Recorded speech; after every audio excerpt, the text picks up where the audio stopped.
Hello guys, মৌসুদীপ্তোস ব্লগে তোমাদের অনেক অনেক ওয়েলকাম জানাচ্ছি। আজকে চলে গেছিলাম হাবড়া দাদা বৌদি বিরিয়ানিতে, সেখান থেকে একটা মাটন বিরিয়ানি নিয়ে এসেছি। এবং এখানে একটা মাটনের, এটা বলতে পারবো না, এটা বোধহয় পাঁজরের পিস, একটা বড় ধামসা সাইজের মাটন, একটা ছোট আলু, একটা ডিম এবং শশা আর পেঁয়াজ ছিল। যেহেতু আমরা শশা খাই না, তো আমরা পেঁয়াজগুলো নিয়ে এসেছি এবং হিউজ কোয়ান্টিটির রাইস রয়েছে, আর সাথে রয়েছে ধনেপাতা, পুদিনার আর লঙ্কা দিয়ে একটা চাটনি। তো তোমরা আবার ভেবো না যে এটা সোদপুর বা ব্যারাকপুরের দাদা বৌদি। আমি বলতে পারবো না এটা যে ওদের এটা কোনো ব্রাঞ্চ কিনা যেটা হাবড়াতে ওপেন করেছে। আমি এর আগেও খেয়েছি।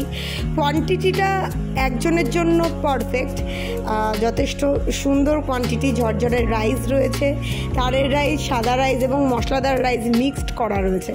তো তোমরা যারা যারা এখনও হাবড়া দাদা বৌদি বিরিয়ানি খাওনি, তোমরা খেতে পারো।